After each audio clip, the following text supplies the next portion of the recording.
So do you want to say a little bit how you got here and what's the idea behind you being here?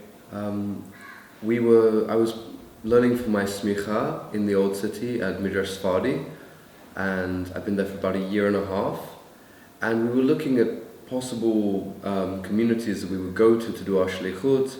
A lot of different ideas came up, and none of them really seemed to fit so well with us. And in the end they said, what about India? What do you think about maybe coming to India and having a go at sort of a complicated, small community there? And I said, look, I definitely fly out and take a look. And that started like a journey of coming out here again and again. We're sort of working for the synagogue, but at the same time we're not employed by the synagogue. So we've been going to, doing a lot of kashrut and a lot of factory auditing and things like that in order to facilitate being here. And we run the synagogue almost like as a chesed, and we're allowed to run it on Shabbats and on festivals and things like that, but during the week it really is pretty closed at the moment. So did they say that there is this tiny, complicated community? Why do they regard it as a complicated community? The community is complex because a lot of Jews already left to make aliyah in the 1970s to 1980s. They already left. There are some Jews still left in Jewtown, who I'm sure you've met, and there are some Jews in Anakalam city.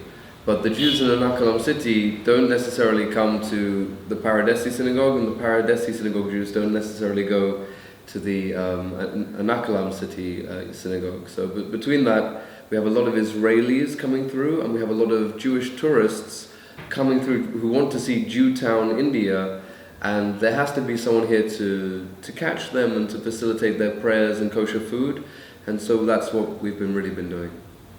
And so how was your first trip when you came out, as you started the journey? What was the experience you had? For me, it was a bit of a homecoming.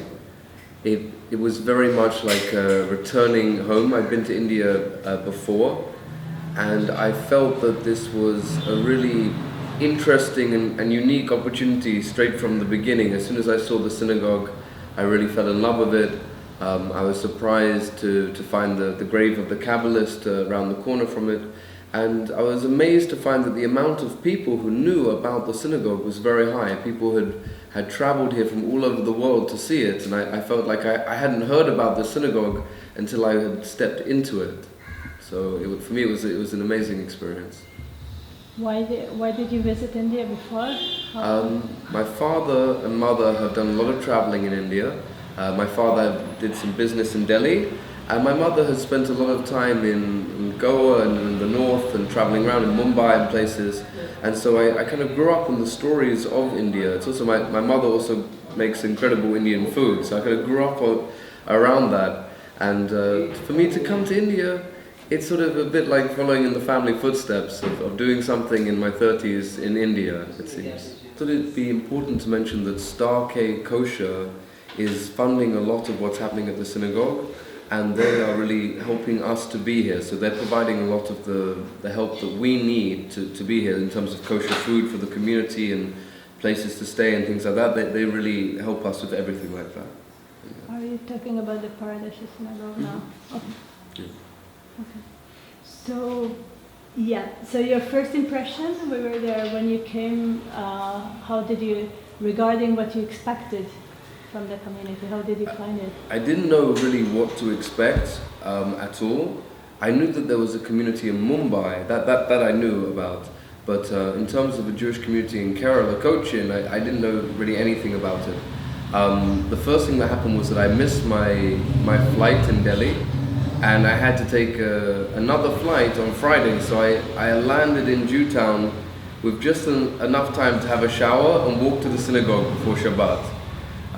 There I was met by the head of the community, and we went to her house for a meal, and generally it was a really warm and friendly welcome. There were already some visiting Israelis there when I arrived, and I realized straight away that it was going to be a very unique experience to be here. Me and my wife had run smaller communities in South Africa before this, and we thought this is sort of, we moved from the oldest synagogue in South Africa to the oldest synagogue in India, and we felt that it was quite romantic the transition, and we thought, we would at least try and have a go and come here and at least see what would happen. We didn't necessarily know if we would accept the position in the end, but over time we kind of came back again and again, and we've come to really love it here. Yesterday you mentioned miracle 3 times, I guess. There were 3 miracles we were talking about. You remember, like one was your son, like that he manages to spend more time here than anywhere else in the world, and there was the one about the Synagogue, that it's renewed. So can you talk about miracle a little bit? Sure, of course. Hanukkah, it's good to talk about miracles. My son is Yushalmi. He's born in Jerusalem, in my living room, and he was a home birth, very healthy, and he's a very strong character. But he spent more than half his life in India than in Israel, so we've been coming backwards and forwards with him. And in his 6 months, he's been in 3 countries. So he's already a world traveler already. He's said to be a really interesting soul. So we think that's quite miraculous anyway, that we had such a young baby and we were still going to do India. But we took a lot of precautions, we got a lot of advice. I have a contact in Misbrad Briut in Jerusalem who was able to give us the right advice and the right vaccinations to take. I first heard about Babu Synagogue from a friend called Ariel Tzion, who has made it his life's mission to visit small communities all over the world and document them. And he's a personal friend of Babu, and he told me that there is this synagogue inside the fish shop, and you have to go see it. And so I thought, okay, very good, but the first few times I came here, we missed each other, and it didn't happen.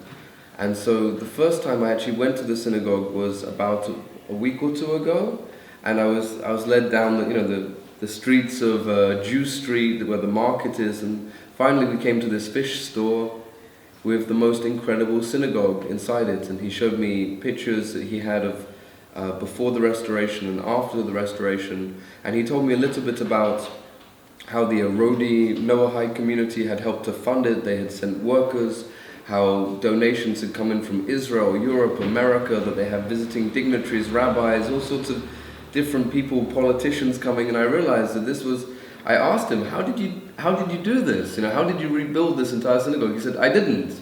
Hashem helped me, and I knew I was dealing with someone really special, someone very humble, and especially given that there's like a pre-existing maklokat or disagreement between our synagogue and the synagogue that Babu runs. I felt very fortunate to be someone who was able to go between both synagogues, and I'm a partisan. I'm just here to help support the community, and I'm really proud of Babu and what he's achieved. I mean, I've met him now a few times, and he's become a good friend, and I really believe that everything he did was for the sake of heaven, and I think that you can see by visiting it that he's really done an amazing piece of work to restore the synagogue. It really is incredible. So what will happen on the 6th of December? On the 6th of December, they'll be receiving a new Torah Scroll, which is being flown in. I think it's already arrived in the office, if I'm not mistaken. And I'll be going along to help there to be a minion, and also that there is somebody to read the scroll and to facilitate the prayers. And then they'll be having a few hundred people coming to see the rededication of the synagogue. And that in of itself is something miraculous. And I think the fact that so many people around the world really connected with this and they wanted to be involved and that they're using their own money to fly in to see this, I think that this is really part of the miracle. That he's managed to inspire so many people to become involved in a synagogue that they'd never been to, they'd only just heard about. And it's all based on these pictures of the synagogue inside the fish store, which I think it really caught people's imagination, and it's very Indian. It's a very Indian experience to be in the market, then in this tropical fish store, and then suddenly in a completely rebuilt synagogue. It's an experience that everybody I think can have if they come to India. Okay. And I think, but afterwards there is something happening on this side also in the Paradesi. At the same time, amazingly, that evening we have 450 years of the Paradesi Synagogue. So I will also be here attending and running that as well. And that's what I mean by being a partisan. I'm happy to go to both celebrations. I feel very privileged that I'm able to go to both of them. And I think that we also have a very good attendance set out. A few hundred people are also coming to Paradesi. So it's going to be a very intense day, and I think it's going to be a real day to remember, I think.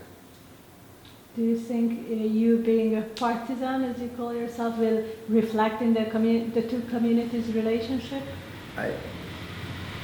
I don't know enough about the issues at hand to really know how to resolve any of the issues.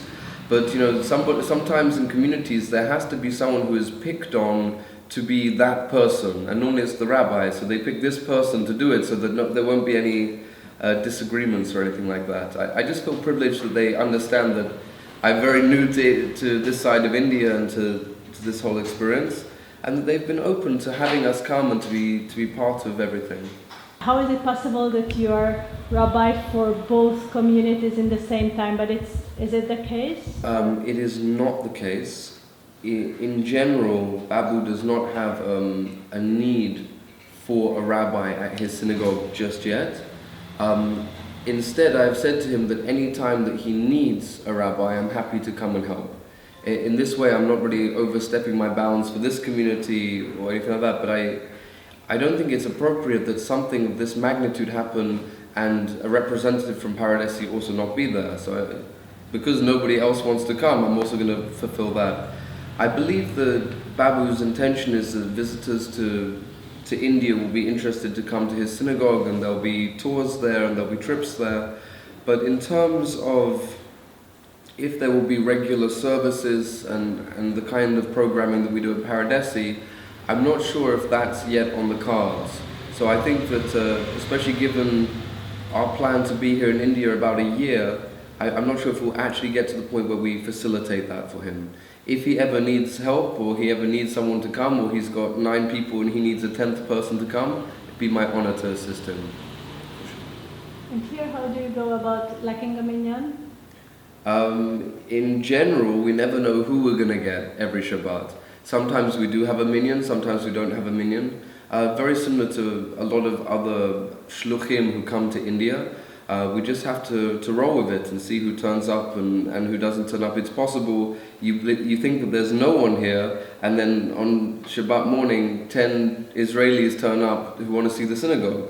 It's also possible that we have people booked in who we know are staying here in different hotels, and we try to collaborate with them to all come together at one time. In general, I just try to go with it. I'm just generally pleased to see any Israelis coming through down this far south, and just try to make their experience really memorable and make sure that they get to enjoy my wife's cooking, and that they get to experience all the amazing history of Matan Cherry, of Ernakulam, of Kerala in terms of Judaism. There used to be many synagogues here. There used to be about 7 or 8 synagogues in Kerala. And also we have a lot of information of how to visit those sites and other tombs of different rabbis who are buried here. And we just try to facilitate their travels to the best of our abilities. It's kind of a first interview even before the other one. So you have just reached the community, and what do you think, for example, Ali, what is your role as the wife of the rabbi? Most of the travelers that come through coaching, the Jewish travelers, are looking for something that's like Beit Chabad, like the Chabad house, but we are not Chabad. So it's basically my job to look after the community, to provide kosher food for the community, and the travelers coming through. And we have a mikveh here as well, so I'm the official mikveh lady. So that's basically my job, is to look after everyone and provide kosher food for everyone and provide tea for everyone, and just be that person they can come and sit and talk to or come and have food with. But it's quite a brave thing to move with your entire family here and try to do several roles, right? Yes, and that's partly why we've chosen our location, is we had to choose somewhere where I'm safe, seeing that my husband is traveling for most of, the majority of the week he's on the road. So we have lovely landlords that live just above our heads, and that makes it quite safe. And we came out on a pilot trip with the children to see, are they going to survive this? Are they going to get sick? Can they stomach the water? And that all went very well, and based on that pilot trip we decided to come and try this out. And on that pilot trip, did you meet the community already?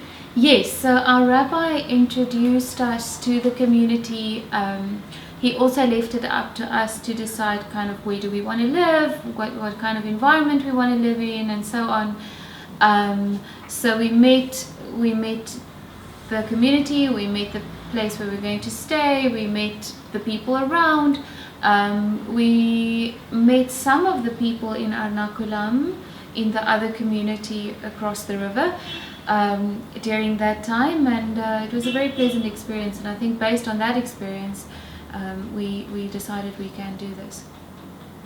And are you still somehow in between the communities, or you are more connected to one of the two communities, like the Ernakulam and the Kachin? I don't think really the way we feel about it and what is two different things. But our job is the Paradesi Synagogue. Like that's where we're assigned to. We love helping out the other communities. We love going and giving some teachings there. We love going to visit them. But our job is the tourism at Paradesi Synagogue. Okay, so I was saying that although we're here to support both communities and to support the remaining Indian Jews, our actual work here has more to do with the tourism that comes through Paradesi. So the Israelis coming through are asking for Shabbat meals and, as my wife said, using the mikveh and things like that. So really our location close to Paradesi, and that's where I'm running the services, means that we're a lot more involved with the day-to-day runnings of Paradesi. Also, Babu Synagogue has only just reopened, and what exactly is going to happen there and how it's going to operate is still in formation. We're happy to be part of it and to be supportive, but I think they need a bit of time just to decide how they're going to be operational and to what extent they'll be operational. Do you think there is a chance that it will just remain as a piece of souvenir and not operational? That's what you're... I think that much like the Paradesi Synagogue, which is also not operational during the week we don't have a minion, it's closed for prayers, but on Shabbat it reopens and Jews come in and there's prayers, and I think it's very possible that a synagogue in Anakalam, especially close to more Western hotels there, will have people coming and praying there. I think it's very possible that they will over time get a minion. And should that be the case, it might be possible for us to go one Shabbat out of the month to them and to run things there, or to make some kind of partnership where we're sending people to both communities. And we're very happy to do that, to be helpful if we can. I think that's what you mean by establish themselves, is they don't really know at this point how many people are attending, when are they open, what's going on, and therefore us being there right now is not actually useful to them. They have to just sort of, like settle in a little bit, and then they will definitely reach out to us as they have been doing for when they need us to be there. I assume that they're going to have to do a mixture of the tourist element of inviting Indian tourists and Western tourists to come during the week, and doing what they can to ensure that there is functional prayers when the community is ready to come. And I think that their best option is to run things for Shabbat and not to focus too much on making it a fully functioning synagogue, because like in the case of Paradesi, it's unlikely to be achievable. So they should really focus on the tourism coming through, the Jewish tourism for Shabbat. Actually, I didn't really, I was here also in October last year and also during January. And there were days when there was no minion in the Paradesi Synagogue either, Most Shabbats we have almost a minion. So we get 7, 8 people, including myself. Sometimes very frustrating, we end up with 9 people, and we don't have a minion. But that's not in our hands at all. We have to just sort of do the best we can and make sure that there's warm, delicious kosher food waiting for them, and hopefully when it is high season, they'll come and they'll have everything they need should there be a minion. You about the Erod community. Okay. What is their background? What do you know about them, and what's their aim?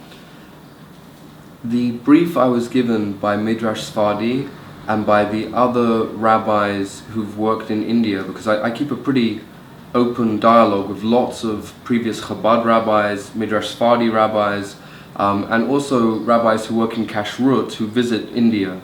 They're kind of on one WhatsApp group, which kind of helps me. The road community are Noahides, they're B'nai Noach, as we call them, and most of them are very, very serious, and as you see from the prayer service, that they really take everything very seriously, and their faith is really central to their identity. However, we are not allowed to be involved with conversions or education leading to conversions. It's a very, very important part of it. It would be a visa violation for us to be involved with that. Most of these communities are not eligible to visit Israel or don't have the financial ability to visit Israel and to make a conversion there. And so our role with them is to make like friendly visits, to come and pray with them, to provide them food and do Torah classes, but it's all under the guise of not being involved in their conversion stories. And it's very difficult because all of them are saying, how do we come and convert? We're desperate to be Jewish, we believe in the God of Israel, we want to come. And the answer is, you can't, you're Indian. And it's very difficult for them, and also for us, because obviously we want to be involved in their communities and have that experience of coming to these distant rural Indian places where they have a synagogue and things like that. It's an amazing experience. But the legalities and the experience between the two countries of India and Israel is not so simple, and we can't be overly involved with their education towards this. However, they're very friendly and we really love them, and they're great. In case there's a misunderstanding, say that it's got nothing to do with a racial thing. It's not got to do with like you're Indian and you can't. It's nothing like that. It's got to do with Israel getting tighter and tighter on conversions for everyone, Europeans, Asians, everybody. It's not just India, and India having such a tight hold on what they call missionizing, which is for all religions really. So it's not necessarily only an Indian problem. It's like a broader issue than just sure. I just wanted to clear up that it's not like we don't have a specific reason why they can't convert, or a specific reason why they can't come to Israel, but because Israel knows that they're looking to come and stay, they've made it very difficult, and they've blocked many of them. Many of them have 10-year bans. Many of them have written incredibly flowery letters to the State Department requesting to come to take the whole community there, and the Israeli government is not ready at this point to receive them. Majority of Indian Jews have already left India for Israel, and as far as they're concerned, that phase of Indian aliyah is finished, we think. So which one was the last Indian aliyah? I think it was back in the 70s, when everyone left.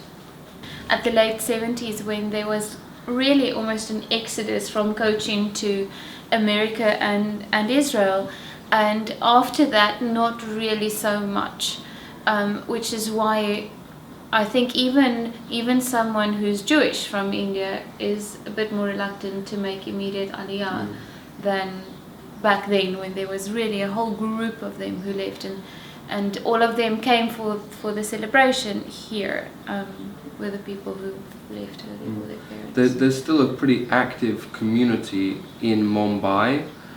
They have a very like kind of established community there, and although there is regular aliyah from that community in Mumbai, they have all the right paperwork and visa ability, and are genuinely more financially able to make this transition of moving countries, and which, as I'm sure you're aware, is very expensive, and to these road communities, like the road communities and other communities like them, do not have that financial backing to do so. It's a very sad reality that not everybody is able to immigrate because their heart wants to, and because we can't really assist them, we kind of feel that we kind of let them down, because we know every few days they want us to come and teach them and help them, and we're not or always. They come by train. Or they come by train. Come just to come speak to us, or to come and see us, or come and have coffee, or come and talk to us, and it's really kind of a wow moment when these people rock up at your door and you know they've been on a very hot, very uncomfortable situation for 48 hours just to come and see you.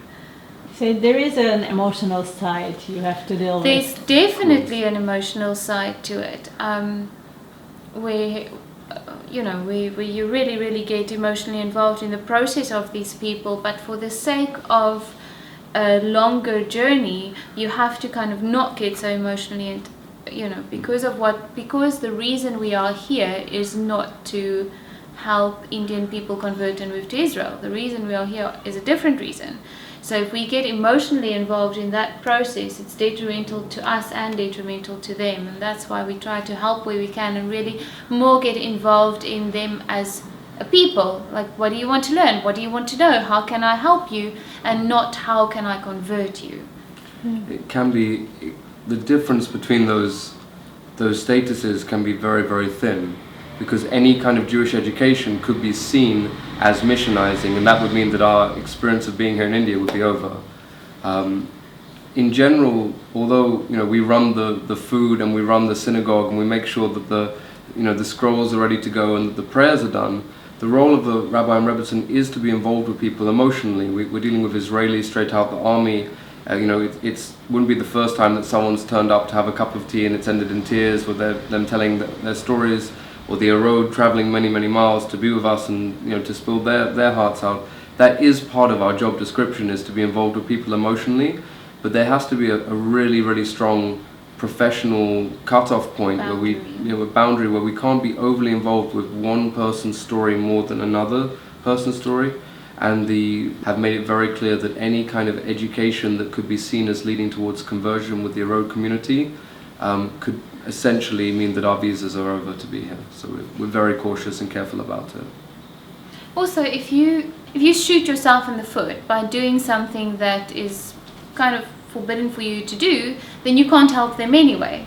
Whereas if you tread carefully, you might be able to be, even if it's just of moral support to them, for as long as you do what you're supposed to do, you can still provide that. But the moment you try to get overly involved in that, you kind of jeopardize your ability to help them anyway. So You were saying about I somehow saw some similarity between the Arod community and the Kochini, the Malabari Kochini community in the 50s. Is there a similarity? I've done a lot of research on the Jews of India before I came and whilst being here. In general, there's a lot of confusion. There are halakhic Jews here in India who don't have the right paperwork to make aliyah, or aren't thought of as Jewish today as other Jews. And there are communities like Erod that are not Jews but are Noahide. And I think that that's one of the things that causes so much of a confusion, is that they're both very Indian. They look Indian, they speak Hindi or Tamil often, some of them speak Malayalam. It's very difficult for the State Department to distinguish between them. However, the ones that know that they're Jewish and know that they're halakhically Jewish, their mother's Jewish, they come from Jewish background, tend to be a lot more traditional and have a lot better understanding of classic Jewish law like Shabbat and Kashrut. They don't eat the meat here. That's something that we see all over. There's no difference in India between Ashkenazi and Sephardi Jews, for example. That's the classic archetypal paradigm split between Jews worldwide. But here in India, it's between what they call the black Jews, Malabari Jews, and the white Jews, these Paradesi Jews. And that tends to express itself more in paperwork and having the right ketubas, marriage contracts, and having very, very clear paperwork indicating they're Jewish, and not having that paperwork. And that's a really big determining factor of how they work out who is who and what their status is in the community. Up until fairly recently, the caste system was really powerful, even here in Kerala, and they had different castes amongst these Jews, and they didn't pray in each other's synagogues. And this is, as I'm sure you've seen and documented, has become a continuing, repeating theme between the different synagogues, that they view each other as different castes or worlds apart or not suitable to mingle. even if they're both Jewish and even if they're both from the same Jewish ancestry. It's very, very upsetting, but it's kind of like the one Jew, three synagogues joke that is so classic, that they have a lot of different synagogues and there's very little interaction between them today, which is very sad, I think. And I think it hampers that they could have a minion and they could do many things and they could have shiurim and they could be very supportive to each other, but this long-standing feud between the synagogues is not something that we can fix, and I'm not sure it's something that they really wish to overcome. I think that it will, over time, as more and more Jews leave to go to Israel from India, I think it will be forgotten, essentially, and become something in the history books. I don't know, actually, like it's fueled from both sides in a way. No? The Indian Jews who live in Israel, they seem to have been sort of adopted into the various different Sephardic streams that don't have this difference, and so I don't know how long this outstanding, what we call a machloket, a disagreement, will really last. I don't think it's got another generation or two in it. I really don't think so.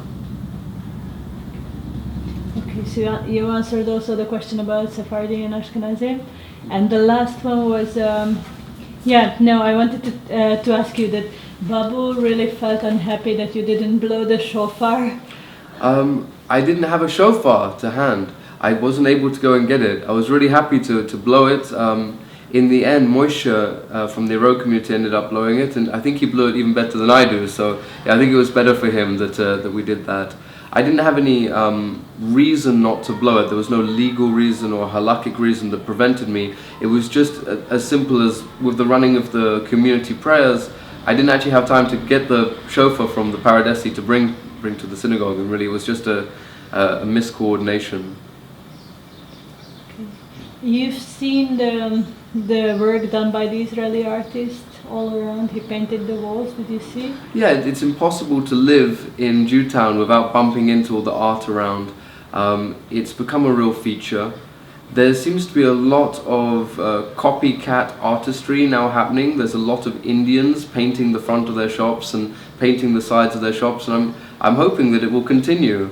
I don't know if you've been to Jerusalem, but in Jerusalem there's a very famous graffiti artist who paints on all the shop doors, and it's become a bit of a tourist attraction. It's become a beautiful thing when we're walking through the shuk to see the different shop windows.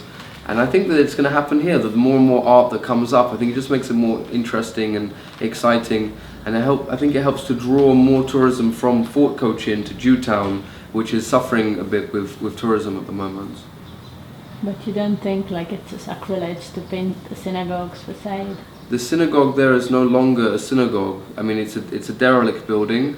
It's been used as a spice warehouse before. It's been used for different things over the years, but it hasn't been used as an active synagogue in a long time.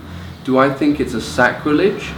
No, I don't believe it's a sacrilege. I do believe that it's a shame that they haven't spent the money to make it beautiful again, much like Babu has done, because the more synagogues, the more tourism, the more chance that we have to preserve a really interesting history.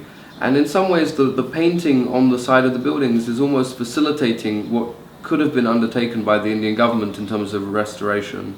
At least it's interesting as a building. It makes the building interesting and it makes it a sight to see, rather than a derelict cinnamon warehouse, which is what it was being used for some time. Okay. And the very last one, because you are the most poetic of all my protagonists. I think it's just the English. No, I need to situate Cochin and Ernak. Kerala is a very southern state in India, and a lot of towns and cities are separated by bridges and by waterways and by backwaters that are incredibly beautiful with palm trees. It's really stunning.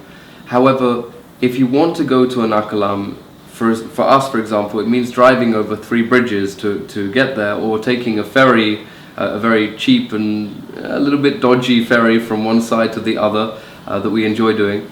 And because of this, there's been a long history of the communities being separated. Today, when we look at it as a modern city with these bridges and motorways and waterways and fishing lines, it's very simple. But a few hundred years ago, this would have been a very different reality, and it would have meant real travel between the two communities. And I think that they weren't really as used to being so connected up until the westernization of Kerala. And so for us, as tourists, we don't even think about it. We jump in the tuk-tuk or in the taxi and we arrive in Ernakulam in 20-30 minutes. That which would have been a boat ride before. And that's a major difference between the communities, is that they weren't always so accessible to each other. And I think that over the years they've sort of learned to live without each other, and that there's a community here and there's a community there, and they communicate, but the long-standing disagreements between the communities and the distance with the waterways, I think, was always a factor of them having relationships with each other. In terms of when you come to Cochin, it's a very modern part of India. It's got good water, it's got excellent hospitals, it's got some of the best academies in India, it's got amazing universities, particularly for science and chemistry and things like that. And Cochin is a real example of what India has been able to do with modernization, and to make an almost zero illiteracy rate, and very high level of secondary and higher education that goes on here in Kerala. And in Kochi, although everything is a bridge away from each other, it's pretty easy to get around now. But I imagine what it might have looked like 150 years ago.